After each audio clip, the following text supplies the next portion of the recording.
الرجيم بسم الله الرحمن الرحيم الحمد لله ومن يتوكل على الله فهو حسبه إن الله بالغ أمره وأصلي وأسلم على مستودع سره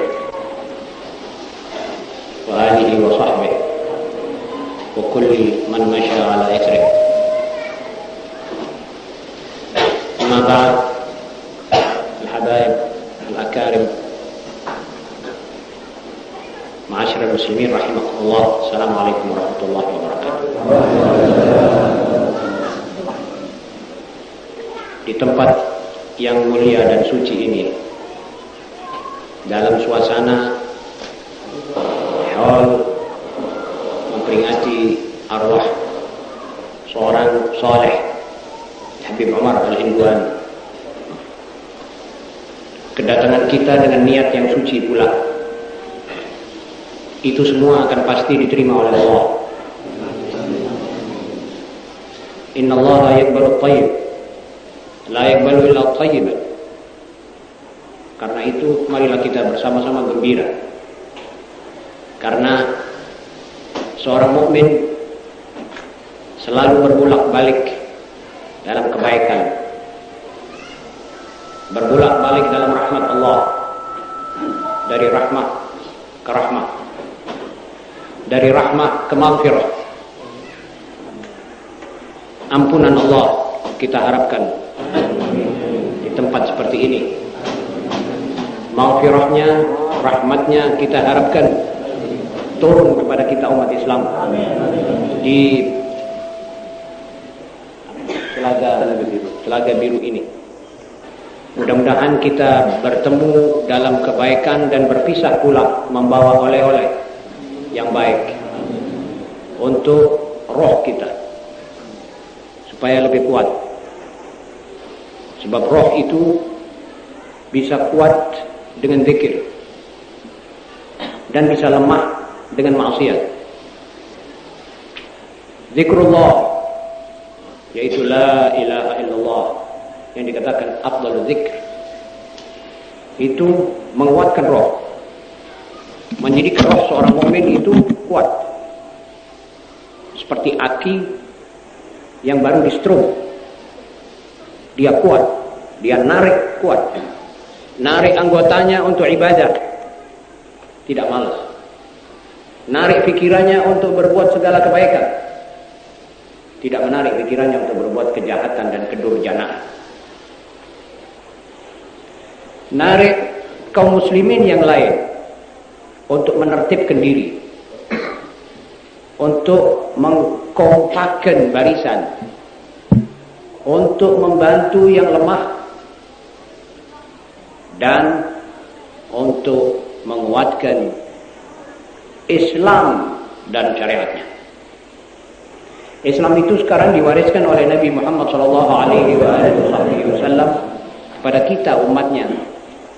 Ya, umatnya ini dalam keadaan seperti begini, kita harus terima warisan Islam itu dan kita pegang baik-baik, kita perjuangkan baik-baik, kita percontohkan baik-baik.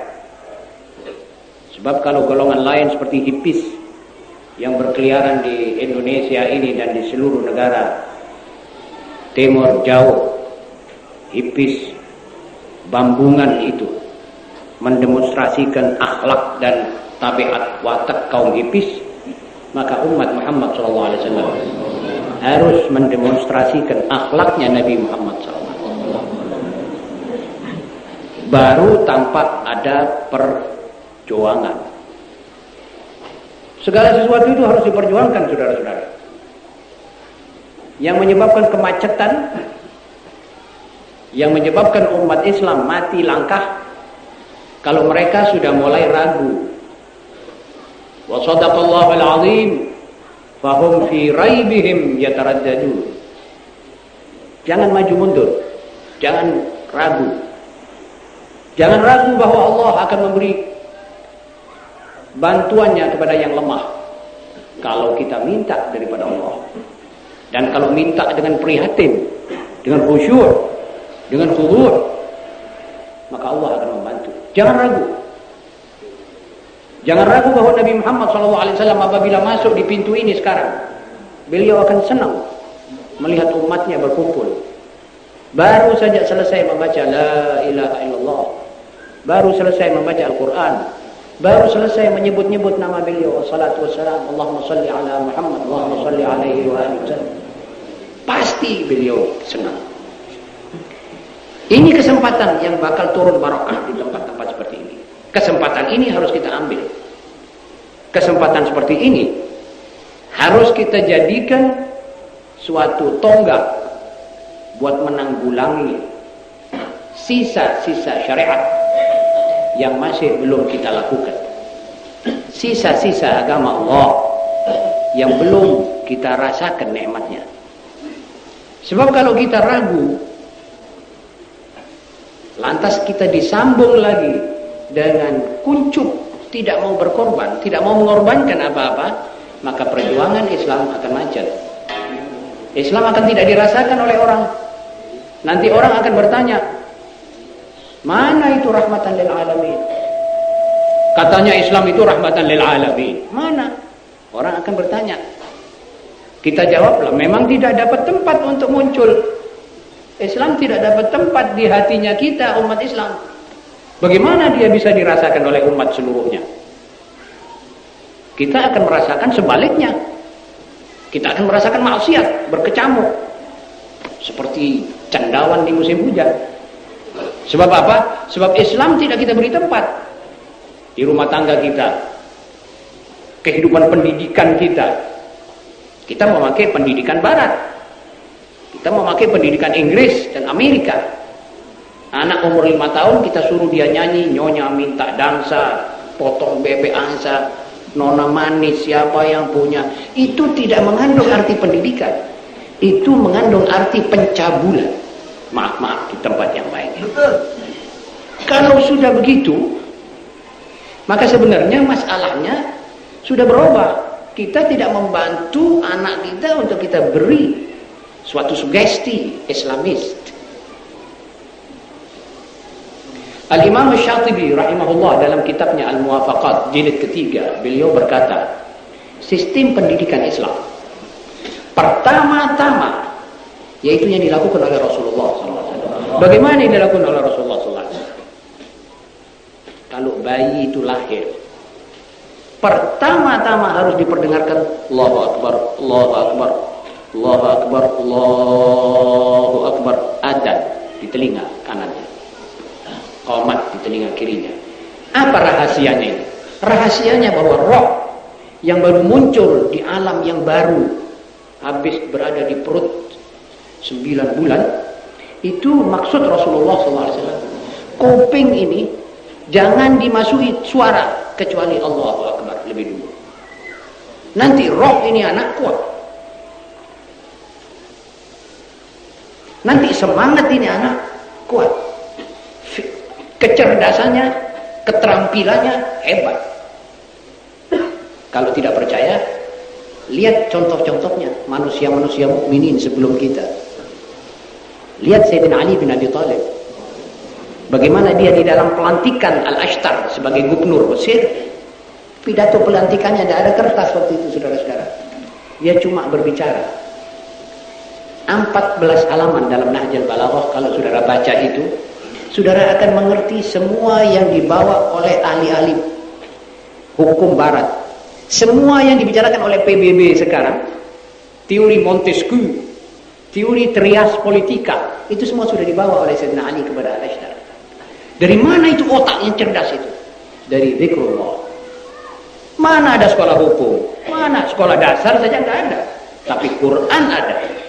Quran itu sekolahnya sekolah. Quran itu universitasnya universitas. Kenapa umat Islam yang pertama mengarang ilmu ukur?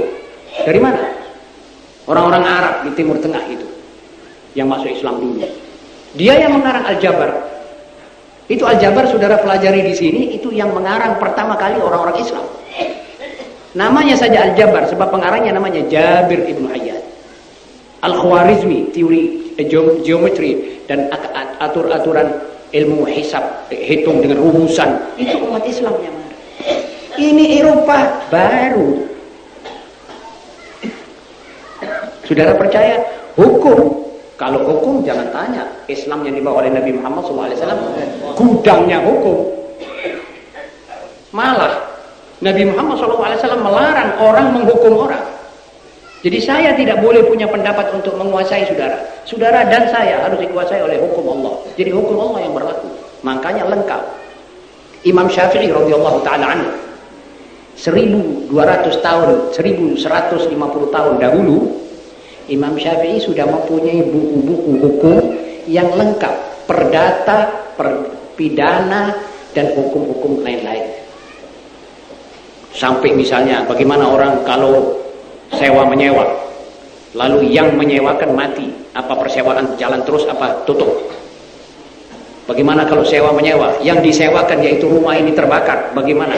Jalan terus apa tutup? Itu semua terperinci dalam 1000 tahun. Barat baru. Napoleon Bonaparte yang mengepalai revolusi Prancis mengatakan, kami membawa hukum pidana dan perdata Prancis ini dari ulama Al-Azhar waktu kami berdialog dengan mereka. Napoleon sendiri mengakui ini. Kenapa kita umat Islam sekarang tidak tahu hukum Islam? Sebab memang tidak diajarkan oleh Belanda dulu, oleh Netherlands, India dulu memang tabu sekali Islam dipelajari. Dia mau ini hukum dicuri, dibilang ini hukum Belanda. Ini KUHP. Sebetulnya dari Quran dan Sunnah. Ya dirubah. Kalau memang mau menjurus kepada syariat, diputus, diganti, disekularkan. Jadi karena itu Asy-Syatibi berkata, anak harus diperdengarkan zikrullah.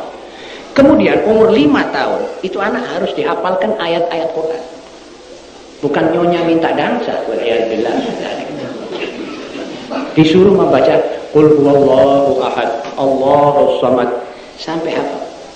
Itu nanti menyetel dia punya roh. Itu roh kuat. Dan itu anak nanti kalau kita didik, mudah dididik. Kalau kita bilang sama dia, jangan lecet ya, mau nurut.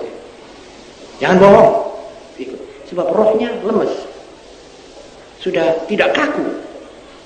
Tapi kalau anak mulai kecil tidak pernah didengarkan zikrullah, maka kalau dia besar, apalagi kalau sampai terus, apalagi kalau sampai SMA, belum tahu apa sebenarnya hukum-hukum Allah, belum tahu apa halal apa haram.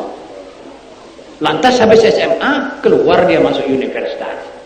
Keluar dari universitas, jadi penguasa misalnya, bisa korupsi. Orang tidak takut Allah, tidak tahu. Mungkin dia belum tahu ini korupsi haram. Bisa saja. Bisa mengadu domba, bisa fitnah, bisa macam-macam. Ini yang dialami oleh dunia Islam dari kutub ke kutub. Sebab seperti di Mesir. Di Mesir negaranya umatnya Islam. Tapi seperti Anwar Sadat, Jamal Abdel Nasir tidak mau memperdulikan syariat. Dia mau memperdulikan dia punya kemauan dan berhubungan dengan barat atau timur, yang ke Amerika atau ke Soviet. Lalu dua-dua ini taut, dua-dua ini dajjal. Bagaimana kita bisa ambil hukum dajjal? Bisa beres? Tidak bisa beres.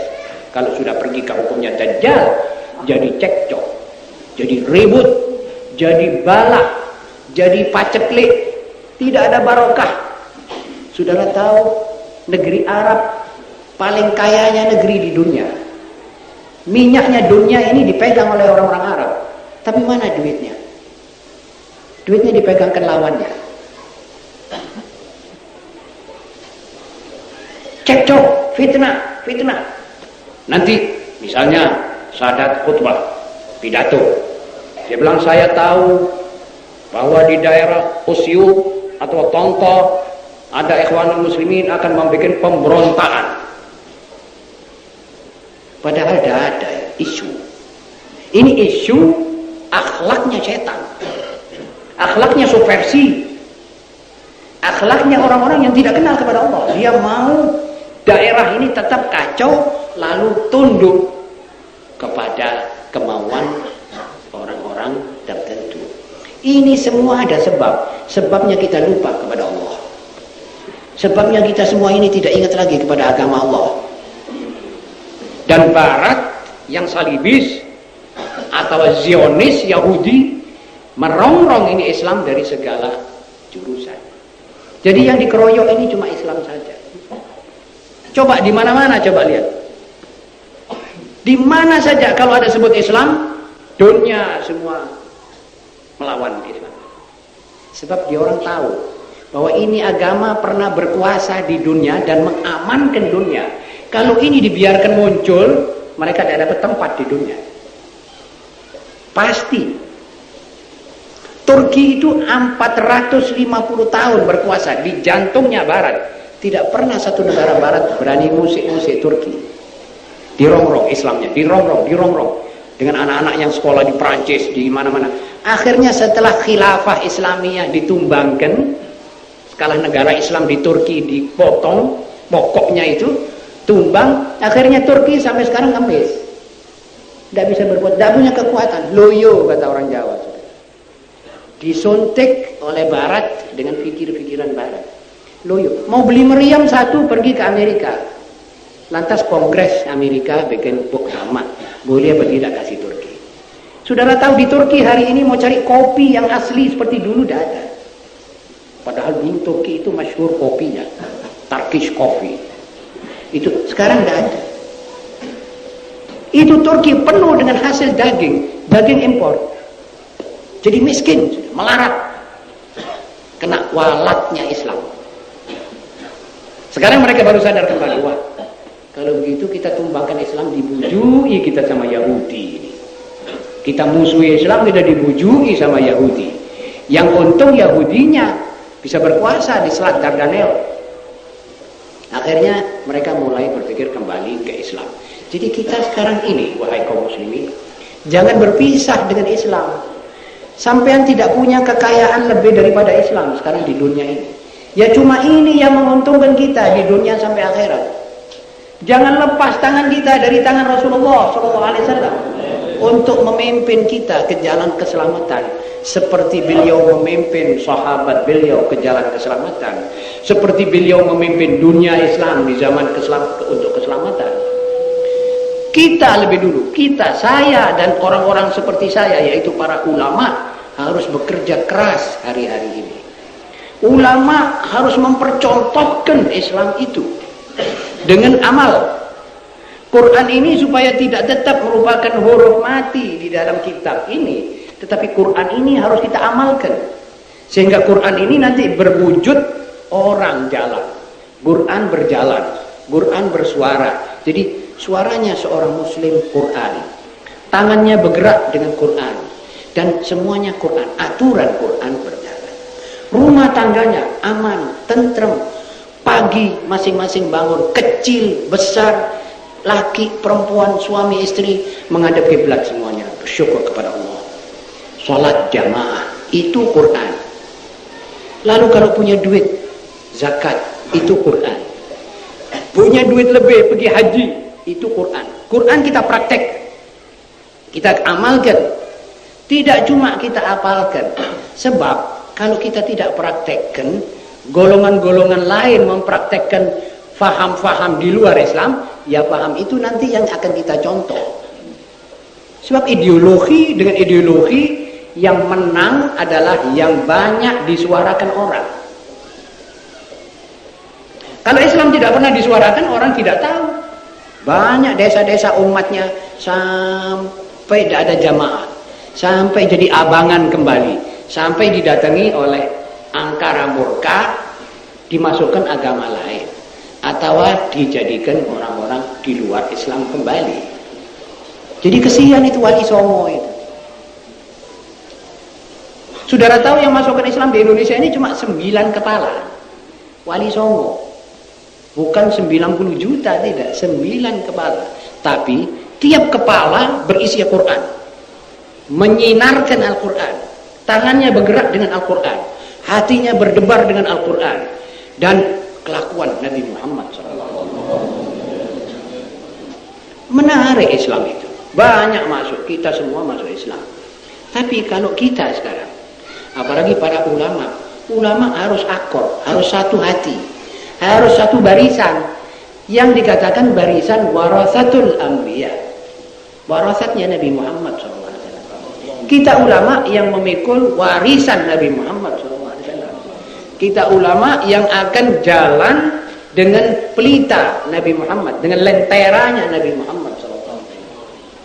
Nanti kita mengajak, misalnya seperti sekarang, ada munasabah, kita zikir bersama. Habis kita zikir, apa yang kita nanti akan laksanakan? Ayo mulai hari ini masjid ini harus kita penuhi dengan jamaah. Ayo para ulama memfatwakan bahwa pakai rok itu haram. Kalau ulama yang memfatwakan, tanggung semua tidak ada pakai rok. Ya kecuali yang memang sudah bukan dari kalangan anak buahnya para ulama. Biar sudah, tidak usah dipaksa. La ikraha fiddin. Orang yang mau jalan di luar rel terserah. Tapi kita harus kita atur. Rumah tangga kita harus kita kasih tahu bahwa itu rok pakaiannya orang-orang yang tidak beragama Islam. Aurat dibuka.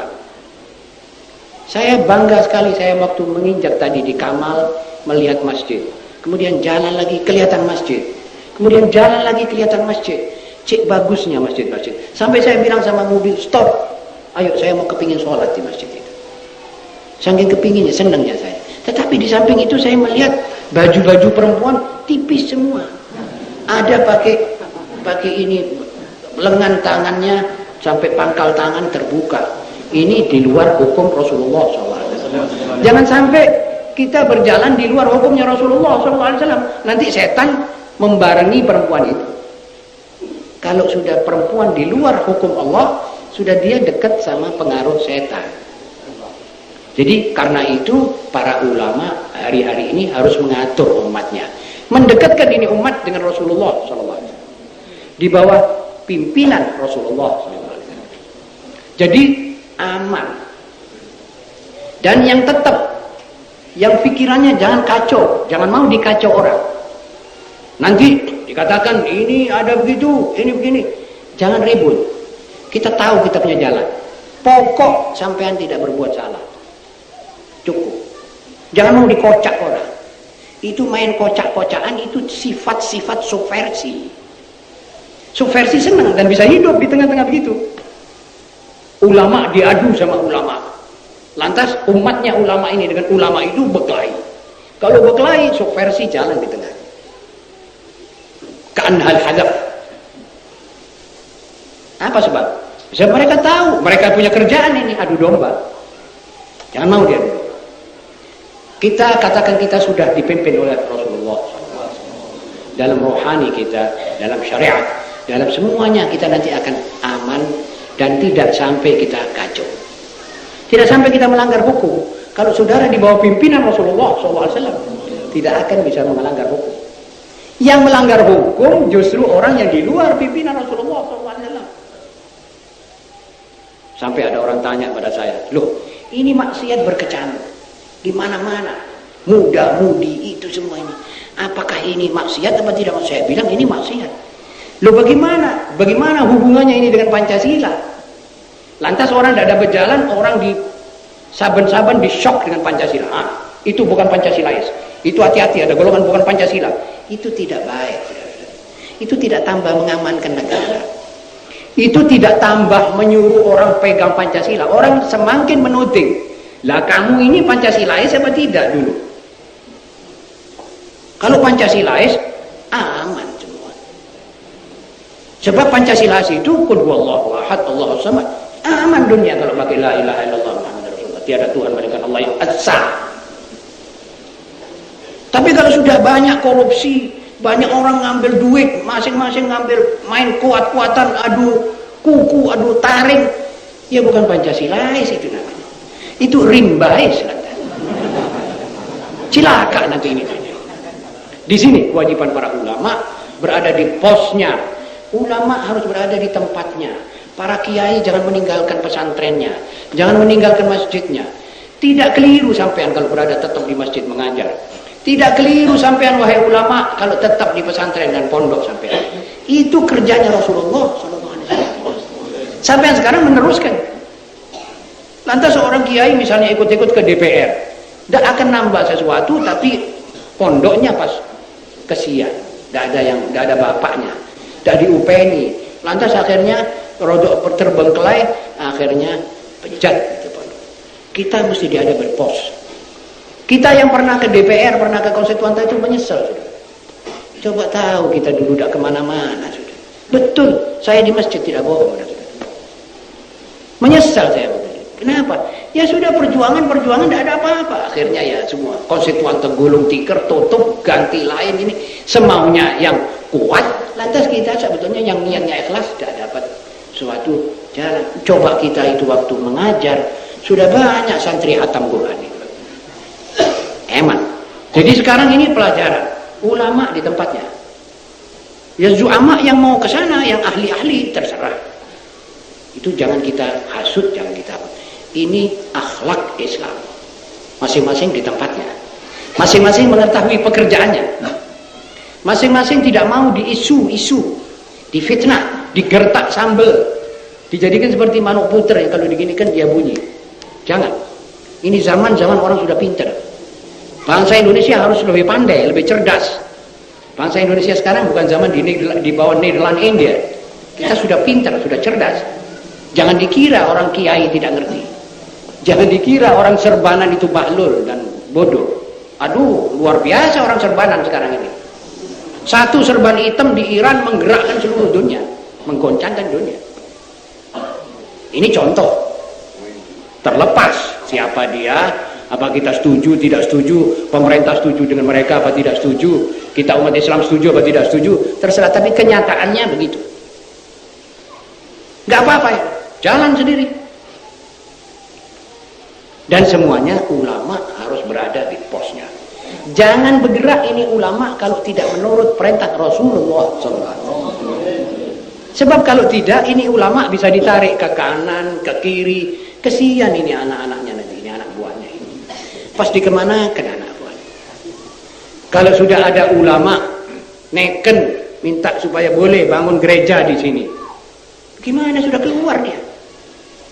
Ini Pamekasan, Madura ini harus semuanya kedek. Kalau bisa pagerilah negeri ini dengan la ilaha illallah Muhammadur Rasulullah.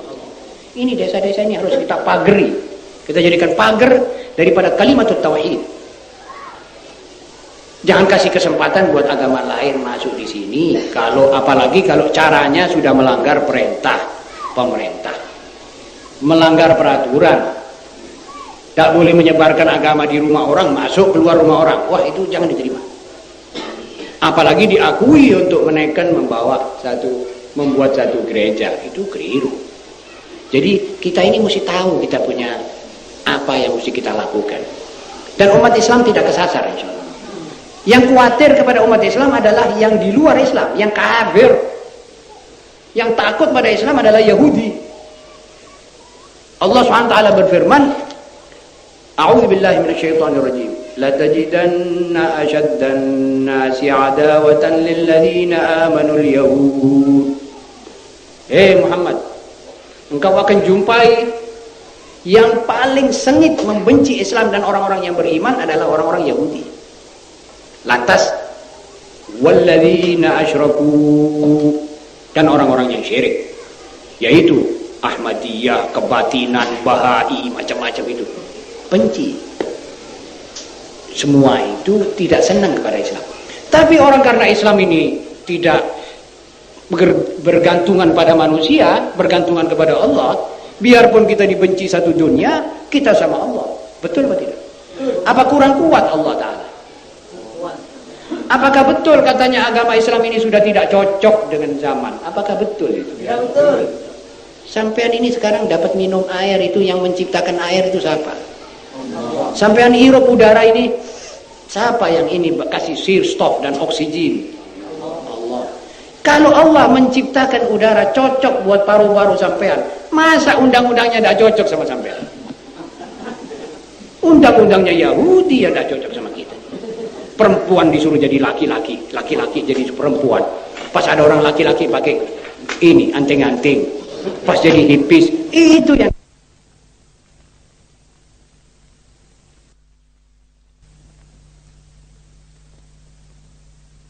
akhirnya suaminya cemburuan. Habis dia jadi sekretaris, duduk satu kamar khalwat sama satu majikan.